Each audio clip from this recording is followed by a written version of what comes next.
Hello and welcome to Let's Talk, the only Auckland TV show about books, arts, ideas and events. I'll do my weekly 60-second take on a new idea. This week it's the word majorly. Carol Beere's in as usual to review a hot new book, and this week we're meeting two festival directors. One is Geraldine Beere, who's flat out tying up final details for Words on a Small Island, the always popular Waiheke Book Festival. First up though is Paula Crimmins, who's the director for the third year running of Interact, the colourful West Auckland festival that celebrates the achievements of disabled people in the arts, often in disciplines that performers thought they would never achieve in. Hello Paula, welcome to Let's Talk. Now Interact sounds such fun. How did it all get going? Well, we were running a disabled arts theatre company called Interacting, which when began in 2006. That was myself and a board that was set up in 2006. And we heard about a disability arts festival in Australia called Awakenings. And so in 2007, myself and the chair and one of our actresses went over to Australia to have a look at this festival, and we were blown away. It was very inspiring. It was in a little country town, and they managed to get the buy-in from lots of members of the community. And there was just all sorts of arts activities in, and it was all set up for people with disabilities. So the actress that we had with us has a disability, and we found that things were completely turned around for her. Everything was set up for her. So we came back to Auckland with that as an idea that we would at one point run a festival ourselves. And okay, now so this is on top of you're a professional, aren't you, in the field? Yes. What's your work? Well, I work two things. I have two hats. I work as a drama therapist in a special school, but I work as a theatre director the rest of the time with Interacting. Okay. So we devise and we create original works that we put on stage. Okay, but this whole festival must be, this is a labour of love for you, a completely volunteer thing, is it? It is. It's, I really work on it all year long. The festival is on now, you know, coming into its third successful day, and once it's over there will be all the tidying up and writing off to funders and the printing of all the photographs, and at the beginning of next year I start again looking for talent basically, and contacting people to see if they want to present. And there's lots of talent out there, I gather. Tell me how many people you've got involved in this Well, thing. there's over 150 presenters and performers. Well, there's probably a lot more performers because on the call sheet we just have one contact name, and so in my own show there's 25 performers. So there's hundreds and hundreds of people not only performing, but we have art exhibitions, some fabulous artwork this year. We have wearable arts parades. We have music workshops, so it certainly involves a lot of members of the community. All sorts of things going on. There are. Yeah. Now this seems to be a kind of an international wave, the business of festivals for people with a range of disabilities. So is it's happening in other countries too? Well, disability arts is an accepted art form in other countries, and it's what we're really fighting for in New Zealand, for it to be seen as something with its own artistic merit rather than something that people would come and watch and out clap of lightly a charity. Yes, Exactly. And it's changing attitudes about that, because when people come, you can tell that they perhaps had that attitude because afterwards they're saying, "Oh, that was amazing," as if they were surprised they'd enjoyed it so much. Yes. So internationally, it's a huge movement, spanning lots of different art forms. And you know, we've got a couple of people from overseas coming who are very much involved in that world. So we're trying to provide a platform for people on which to present and perform, but at the same time to try and nurture new talent. So we have Anthony Towler and Bad Leg Productions as doing a performance of Defensibility, and he's an actor and a writer and a filmmaker who happens to have cerebral palsy, and so you know that's what we're wanting to do, is to support people in the field as much as we can. Yes, you've got a couple of stars who sound terrific. There's Julie McNamara, who very warmly describes herself as a mad woman made good. That's right. Which I love. Yes. Yes. And there's Janelle Cahoon, is it? Yes, who, in the mention, the blurb about her on your website, I mean, it reminds you of the astonishing disabled people who we have amongst us on the world stage. That's right. Or have had, you know, like Stevie Wonder, Van Gogh, and Yeah. Beethoven. I mean, you know, these geniuses, nobody ever thinks of them as disabled, do they? No, of course Yes. not. And that's what we're trying to do with Attitudes, that people actually see the art form first and the disability second. Yeah. And there's 1 in 5 New Zealanders have a disability.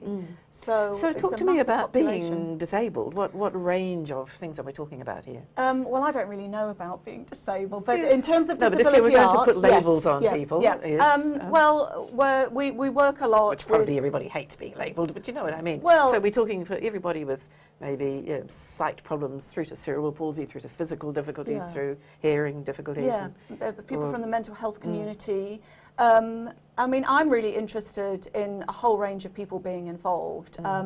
The deaf community are not disabled, but we really want to have the deaf community involved, and they have a unique contribution, and we have deaf interpreters at the festival available for people. It's really interesting that you should say they're not disabled. Has that been a policy decision to say we are not disabled? Yes. We operate differently, but That's we are, right. yes, and no Yes. way do we have a disability as normal. Yes, the deaf community does not see themselves as Yeah. disabled. That's terrific, isn't it? Yes, Yes. yes. And you know, they're very vocal and they have a presence themselves, and it's really important that different groups, you know, do have that, and they advocate for, you know, what term they want to be described as, and disability arts is part of all that because it's so public. Yeah. Putting people on stage or putting them in an art gallery, it kind of puts on its head the experience of lots of people with disabilities, where they're always watching other people doing things. Yeah. And it makes them extremely visible, and that's one of Interacting's aim, is to increase the visibility of people with disabilities in the community. And it must be great for pumping up their own confidence as well, because I imagine there must be people who find themselves doing things in front of an audience that they never imagined they'd be able to do. Well, we believe in the kind of intrinsic value of people getting on stage, and that's why we want to keep the kind of fringe aspect of the festival, where alongside professionals like Julie McNamara and Janelle Colquhoun, there's also people, it's their first time on stage. And because we think that it's an important experience for people, and it's one they get a lot out of. And we want to continue providing that opportunity. Because through Interacting, we've seen, when we've worked long terms with groups, that they've started to develop huge skills, and they've learned from the experience. And so there's a lot of abilities needed to be on stage. And they start to develop those abilities. And you said 1 in 5 New Zealanders could be termed as somehow in some way disabled. Well, That's amazing. that's Yes. what we're told. Yes, it is. A significant percentage of the population. Wow. And if you're surprised, it means that you're not seeing people. That's true. Do you know what I mean? Yes. So this is what we're trying to. Or maybe they hide it address. very well. Yeah, possibly. Yeah. Now you're doing this at the Corbin Arts Estate, Yes. which is out there at the end of Lincoln Road. That's isn't right, It? yeah. It's close to the centre of Henderson, and I Yes. understand it's a terrific venue. It's a great venue for what we do. It's a very beautiful venue. There's lots of trees and grassy open spaces, and there's different rooms within the site itself, so we can put on different things at different times. There's 2 huge sheds because it used to be a winery, and we bring in lighting, sound and tech to transform one of those into a stage. Right. And with just 1 day to go tomorrow, are there still tickets available? Can people just roll on up if they want to?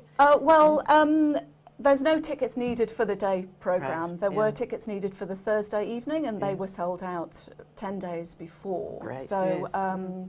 but if you want to come, you're very welcome. We'd love to see you, and just roll up. That sounds absolutely fantastic. And people can expect what? Lots of laughter, lots of colour, lots of song, lots of things to do, really. I mean, it's designed with the idea that you could come and spend all day. If you needed a coffee or you needed to buy lunch, there's those things available. If you want to bring a lunchbox and sit out in the sun on the grass, you can do that as well. There's performances on all day. There's different workshops. There's drop-in arts activities for people who just want to drop in and do something for 10 minutes and then go and do something else. So yes, all sorts of great workshops I saw too. There's drumming and drumming, art and belly filmmaking, dancing. belly dancing, ways to get fit as well. Yeah. It all sounds a lot of fun. Thank you so much, Paula, and I hope it's a great success next year as well. Thank you. Okay.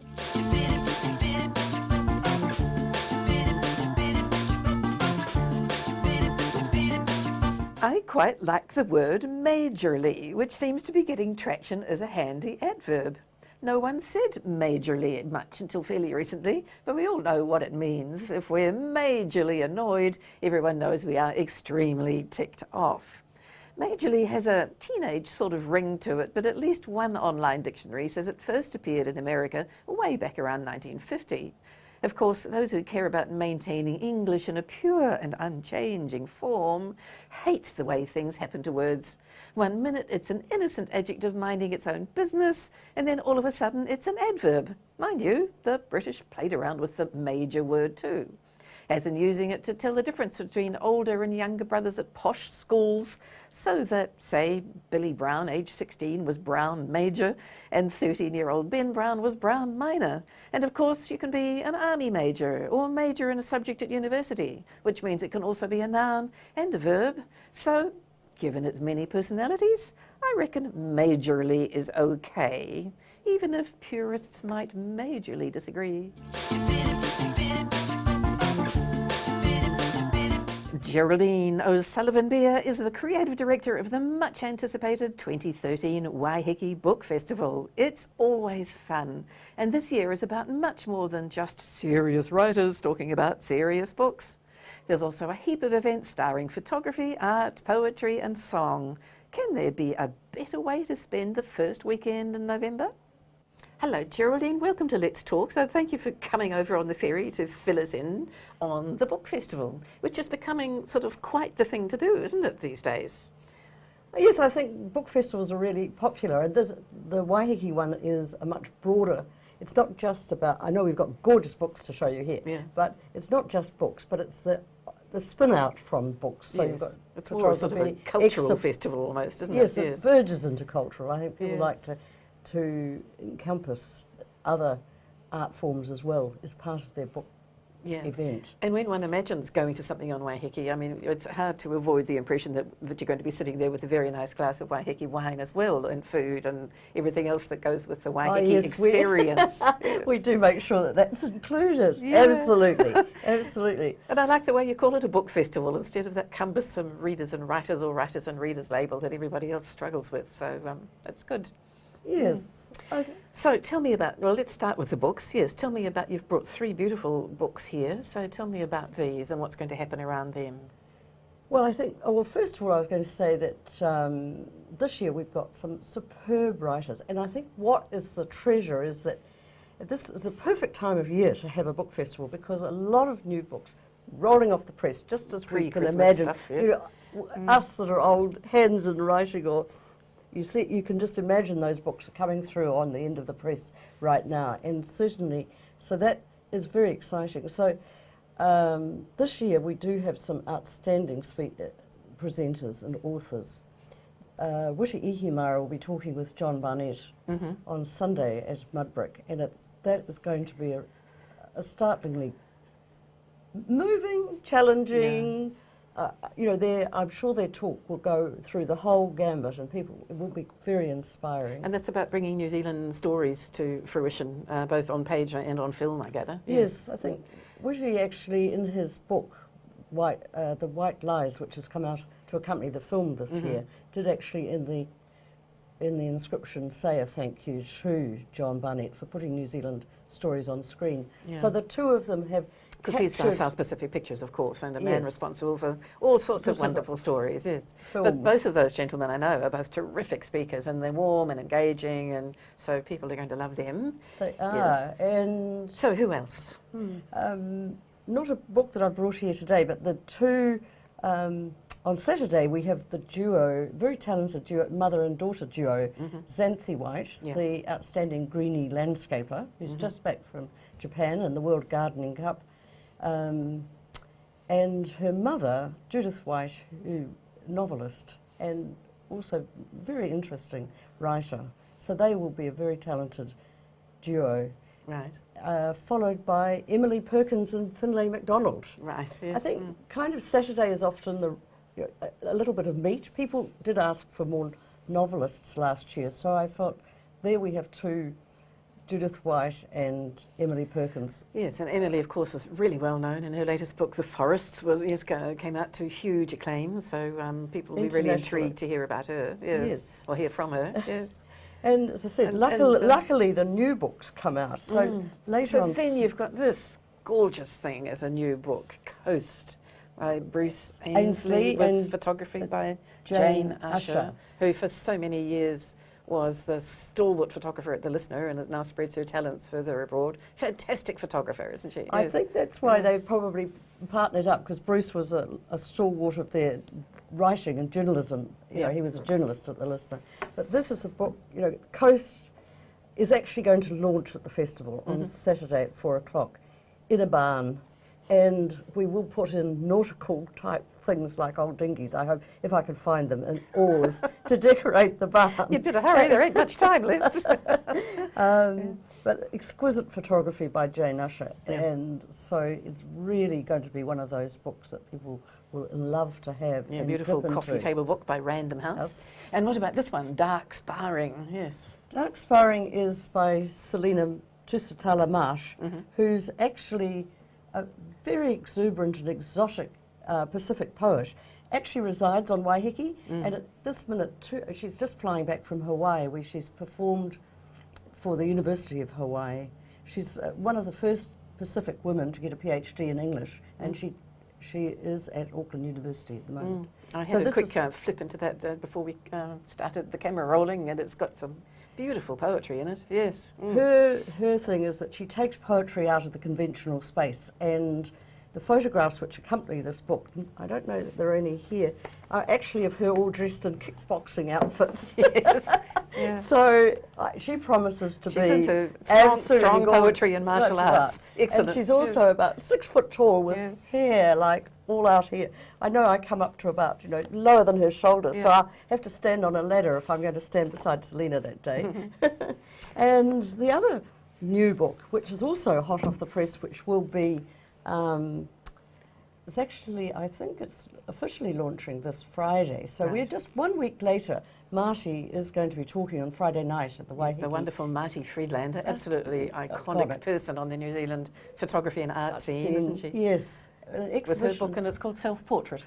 And there's some exhibition of her work in the Waiheke Community Art Gallery at the same time. So we will launch her talk will be in the gallery, surrounded by some of her work, which is quite exciting. And I think it kind of brings it all together. We also are going to show the Waiheke Gallery is in the same building as the Waiheke Cinema, which is a very small, intimate cinema, and we'll be showing the film on Marty on Friday afternoon as well in the cinema. Fabulous. So, yes. So they're the headliners, but there must be all sorts of other things going on as well. I did see mention of tea and pikelets somewhere, which sounded quite fun. A local group of Waiheke writers are bringing out their own little poetry book and having tea and pikelets. I kind of low-key. They're all various ages, up into their 80s, and so quite delightful. And I'm thrilled that it's coming out at the same moment as our high flyers. We're getting a real homegrown poetry fest. So who comes to the Waiheke Book Festival? Do you get people from overseas, or is it? I mean, apart from overseas, Auckland? Yeah, we're very overseas. A lot of people come from overseas. Yes, we have. It's hard. It's quite diverse. We actually twice have had people fly in from Sydney and Australia, Sydney and Melbourne. So that's exciting, and I think there's a great movement in going to book festivals. I'd have to say I'm a bit of a book festival fan myself. I went to the Byron Bay one this year, which is stunning. I've heard it's terrific, yes. Really terrific. And so you do pick up ideas as well. And one little thing that I picked up at Byron Bay, actually, they had a fence in the middle of the field surrounded by marquees, and as you walk past the fence, everybody was hanging little messages to the world. It's a bit like what you do on a temple in Thailand. You pay 50 cents and you hang your little message. So as a progression of that, on Waiheke, they're building a big new library, and there is a huge construction fence along the road front. As you come up from the ferry, you pass this construction fence behind which is the new library going up. So we decided this year we would put words on the outside of the fence, and people are writing little like haiku poems or small poems, Yes. and hanging them on the fence on recycled corfu. I have to tell you, I'm going to get you to fill one in. Recycled real estate signs. Good. And We're into recycling on Waiheke, and I'm so sure. the words Yes. are outside the Yes. library, and next year, of course, the words will be inside, lots of words inside the library. But it's a fundraising for a group of young mums who go to the marae on Waiheke for their studies. They need literary skills. They've left school without qualifications, whereas obviously people involved in book festivals and writers are so into words. So to encourage those girls to get started, we're having this fundraising as part of the festival. So you've got this grand sweep of activities, haven't you, from people just learning words to people who are just stunning at pouring them out onto paper and onto film. Sounds Yes. like a great thing. November 1, 2 and 3? Yes. So right. people need to be getting tickets Tickets now now. or they'll miss out, presumably. Yes. Yes, it's all on, Thank all you. online. Thank you so much for coming in, Geraldine. Thank you, Lindsay. Speaking of festivals, the next Tokyo Olympic Games are still 7 years away, but already the hype has begun, as in the clip we've picked for our video segment this week. It's called Welcome to Tokyo and is by the somewhat inscrutable Japanese band World Order. Led by a guy called Genki Sudo, these business-suited guys specialise in robotic dance. After just 3 weeks online, this video has been watched by way over 1 million people, so is majorly popular. The lyrics are about the rhythm of love, hope, and building a bridge for the world. 深い闇と希望の光すべてが僕らの中に潜む一つの時代が幕を開き白い世界の橋渡し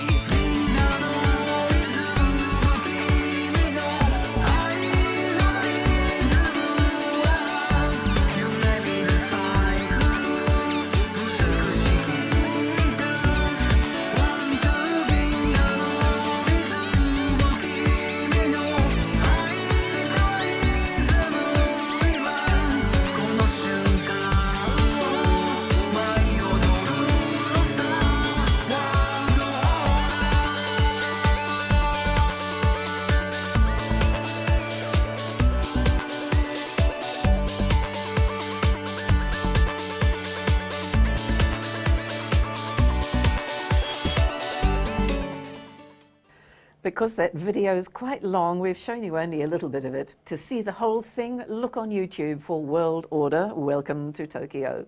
Which leads me to welcome Carol Beere in now from the Women's Bookshop with a book that's caught her eye lately. Hello, Carol. Welcome back on in. Now, you've brought an interesting book with you this time because it's a name and a title I've heard before. Yes, well, the bookies in London were saying it would win the Booker Prize. This is Jim Crater's Harvest, and this is the book that Eleanor Catton's Luminaries beat Yes. to win the Man Booker Prize this He year. must have had to sit there manfully at the dinner Yes. applauding and Applauding this yes. 28-year-old New Zealander who was totally gorgeous. And of course, what a thrill that Eleanor Catton won. Yes. It's so good for New Zealand writing. But this is a lovely book, and it would have been a worthy winner. But I do think that Eleanor's book is even better. Right. This is set at the time of when in England they're ploughing the fields and the land is not enclosed. So it's just before the time of the enclosure. So we're talking about the 1600s, I think. Right. And it's basically one village, an unnamed village, and it's told through the eyes of one man, Walter Thirsk. And over the course of 7 days, this whole way of life vanishes. It's quite extraordinary. So when you say the enclosure, this was a particular time in British history, is it? Yes, when the enclosures of the land happened and people started building fences. Oh, and suddenly they became territorial, I Yes, guess. Yes, yes. like, you can't come and take my Yes. wheat or barley or although whatever. they were already Yes. territorial in an unfenced sense. Right. And the novel begins with they wake up, the village wakes up one morning and there's smoke over at one edge of their land. And so 3 strangers have arrived in the night, and what was the custom at the time was, if you arrived on someone else's land, you lit a fire, and the smoke was like a signal that strangers had arrived. So you announced your arrival ahead of time. Unfortunately, 3 of the local lads in the village have actually got up to mischief and have set the master who is in the manor house, have set his dovecote alive on fire, and some of the doves have perished, and so there's fires at the beginning, and the strangers get blamed for it. So there's 1 woman and 2 men, and it turns out that the young man is the woman's husband and the older man is her father, and both those 2 men are put by the village into the stocks. And their punishment is they're to be there for 7 days. But by the end of those 7 days, the entire way of life has been disrupted. Because what happens after that, one of the serious things is that the older man, who's quite short and is really stretched on his tiptoe to keep his head up in the stocks, he dies. But then the cousin of the dead wife of the man who owns the manor and actually owns the land, he arrives, this sort of relative arrives and claims the land and is going to change it all and stop them harvesting and put sheep on the land instead, and close it and put sheep on. Gosh, just makes you realise how much at mercy of everything the ordinary villager was in those days. Anything could come over the hill and change their way of life, and it Yes. completely changes in a week, because what then happens is there's a series of incidents happen, and violence breaks out at one point, and most of the villagers decide they've got to pack up and leave. So they take their carts, they take a few animals if they can, they pack up their belongings and they leave the village. for a completely unknown future, who knows where. Yes. Exactly. And you think that Walter is going to stay, and in the end the owner of the manor leaves, and you think Walter's going to stay and look after the place, but in the end the manor house goes up in flames. Basically their whole way of life goes up in flames. Wow. There's a lovely scene where they harvest, the final harvest, and they choose their sort of harvest queen, and they choose a little girl, a little 5-year-old girl. So But it does end on a note of hope, well, kind of? no, not really. That little girl and 2 of the women in the village are then accused of witchcraft. Oh dear. And it doesn't really end. It ends in desolation, really. That whole way of life, that whole village, in the space of 7 days, has vanished. Gosh. Now, just very quickly before you go, you've got another literary tea, afternoon tea Yes, with lots of fabulous authors coming up. Yes, Sunday the 3rd of November, 1 o'clock till 5:30 at the Ray Freeman Arts Centre at Epsom Girls. And we've lined up, we were saying, you know, Eleanor Catton has demonstrated that New Zealand women writers are world class. Well, we're lining up 11 New Zealand women writers. We stop in the middle for an absolutely divine afternoon tea. Yeah. And there are still tickets available, so people need to just contact the Women's Tickets Bookshop. at the Women's Bookshop. Great stuff. Thank you so much, Carol. Thank you.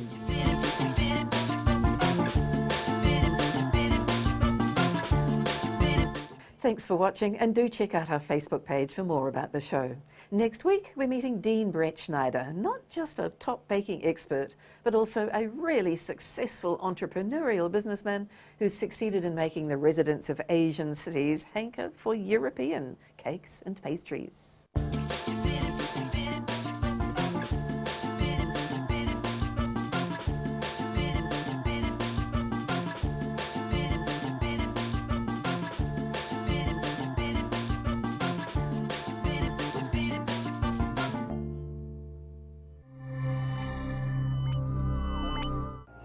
Supporting local content so you can see more of New Zealand on air.